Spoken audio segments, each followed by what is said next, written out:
de possibilidade, né? E amanhã, então, fica confirmado o nosso encontro aqui, claro, né? A não ser, claro, obviamente, nós estamos num momento de muita... Nunca nada parecido com isso aconteceu dentro do último século. Foi em 1918 que o mundo viveu alguma coisa que poderia, né, ter alguma semelhança. E nós não tínhamos naquela época, nós não tínhamos nem um décimo do que nós temos hoje. Né? Hoje a gente tem essa capacidade de comunicação, hoje nós temos um crescimento estupendo em termos de ciência, né? Cientistas.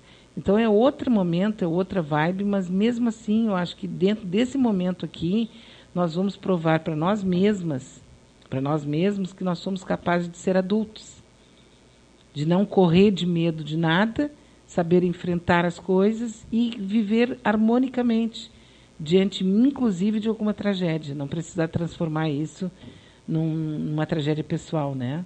Mas ter consciência daquilo que está passando, né? A Marisa me manda o seguinte recado. Suponhamos que, diante de uma epidemia,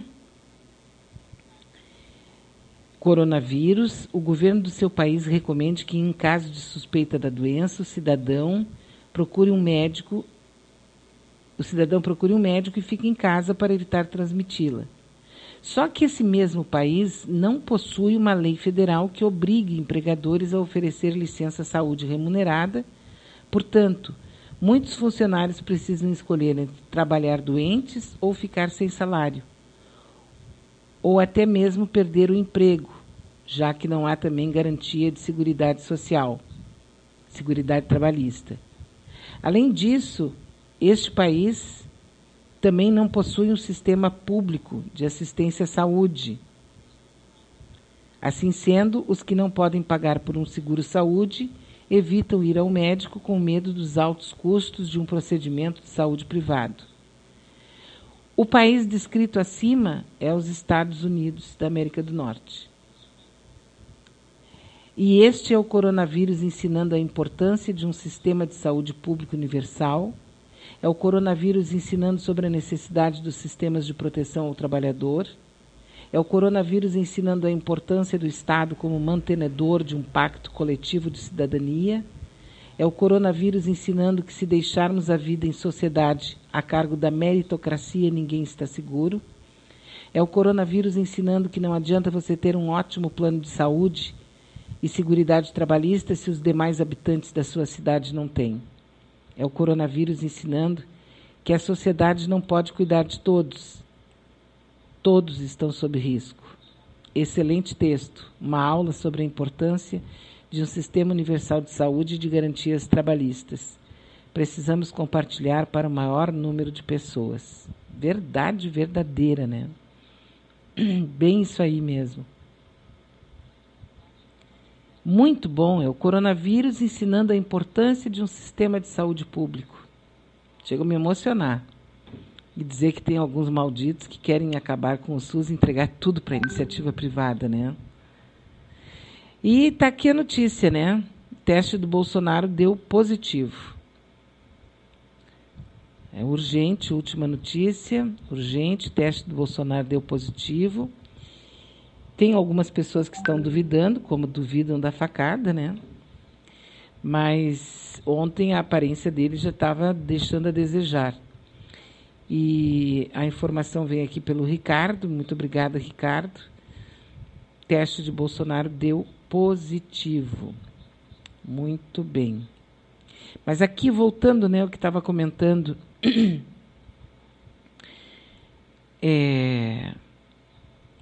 a gente meio que se emociona, né? Primeiro exame de Bolsonaro testa positivo. Informações de fontes diretas no Planalto dão conta de que o primeiro teste do presidente deu positivo. Foi o teste de ontem. Então, agora vem o segundo teste, que é de hoje, que sai ao meio-dia. Então, vamos ter o segundo teste. Atenção, ele espera o resultado da contraprova nesta sexta-feira. Nesta sexta-feira, está pulando tudo aqui, né? Assim não é possível, tem que me deixar trabalhar aqui, senão não consigo. Fica pulando, pulando. Né? E olha que eu estou bem calma, né? Estou bem calma, ora, pois. O primeiro teste deu positivo. Vamos deixar claro. Foi o de ontem, tá? Deu positivo. Ele espera o resultado da contraprova hoje para confirmar ou não a contaminação. Atenção no ar. A despeito de passar tranquilidade na TV e pedir ao povo para evitar as ruas, Bolsonaro não esconde as evidências dos cuidados com a saúde. Apareceu de máscara hoje de manhã e não saiu do Palácio da Alvorada. Se Bolsonaro vai divulgar o resultado, seja positivo ou não, é uma questão pessoal, mas que envolve também uma situação de soberania nacional. Passar à população uma imagem de um presidente infectado pode causar medo geral e até mexer com os índices da Bolsa de Valores. Tenham dó, né? Já que oscilam fortemente há uma semana. Bolsonaro vai chamar ao Alvorada o núcleo presidencial, todos militares da alta patente, para decidir o que falar. Não.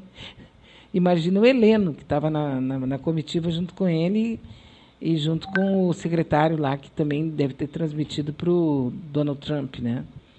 Uma notícia circula em petit comité aqui no Comitê Presidencial Brasileiro.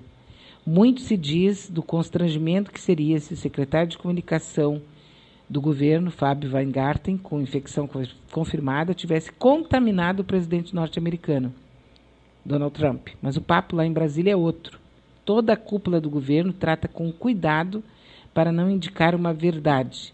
Boa parte da comitiva foi contaminada na Flórida e, pior, no resort Mar e Lago de propriedade de Trump. Partindo dessa premissa, há risco de Trump estar contaminado e ele ter passado o vírus no contato pessoal. Fato é que Trump, cobrado pela imprensa americana, desconversa e diz que não precisa de teste. É, no mínimo, estranho para quem já culpou a Europa pelo caos na vigilância sanitária. Trump não admitiria que foi causador dessa sexta-feira 13 Tupiniquim. Que tal? Que tal, hein? Olha, a Universidade Federal do Rio de Janeiro está suspendendo o serviço de radioterapia porque um técnico foi infectado com o coronavírus. Tá certo? A coisa tá circulando, né? Tudo muito circulando mesmo. Maravilhosa Cristina Rosa. Precisamos nos envolver também em boas energias, confiar e confiar. É isso, mas, gente, prestem atenção, agora nós vamos passar por uma grande prova, a prova da nossa capacidade pessoal, cognitiva, de inteligência. Talvez a maior de todas. Eu não sei ainda qual vai ser a dimensão de tudo isso. Ninguém sabe. O mundo está parado. Nós precisamos manter as nossas energias, nós precisamos manter uma rotina, por uma questão de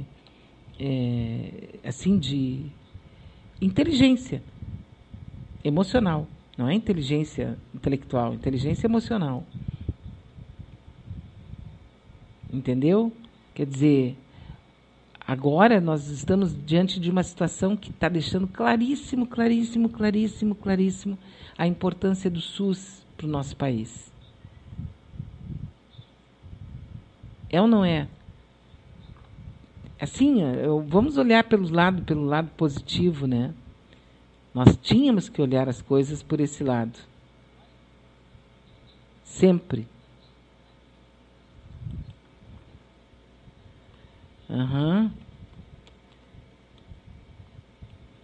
Que mais aqui que eu tenho? Muito bem. Eu só queria voltar aqui o que eu estava lendo antes, quando chegou a notícia aqui do Bolsonaro, né?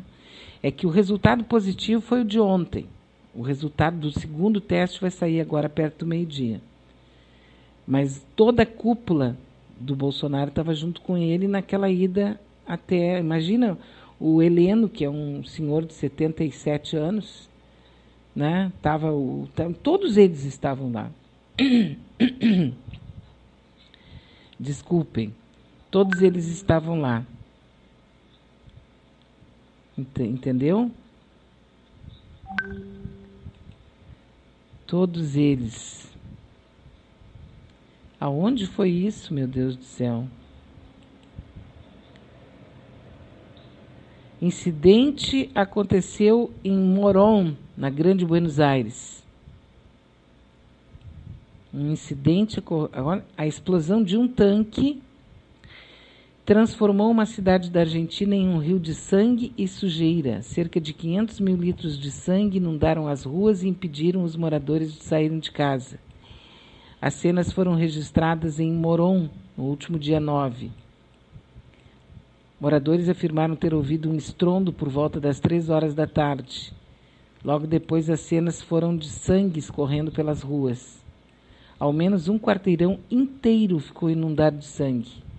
Mesmo após a limpeza das ruas, o problema persiste. Moradores da região relataram ao Canal 12 que o cheiro de sangue ainda é muito forte. Segundo o jornal La Nación, o sangue seria transportado e transformado em alimento. Olha, tá meio, né, tá meio complicado, assim. Tá bem complicado o momento que a gente está vivendo agora. Tá? O São Paulo suspendeu venda de ingressos para jogo contra o River Plate agora há pouco. Tá certo? Também tem essa informação aqui.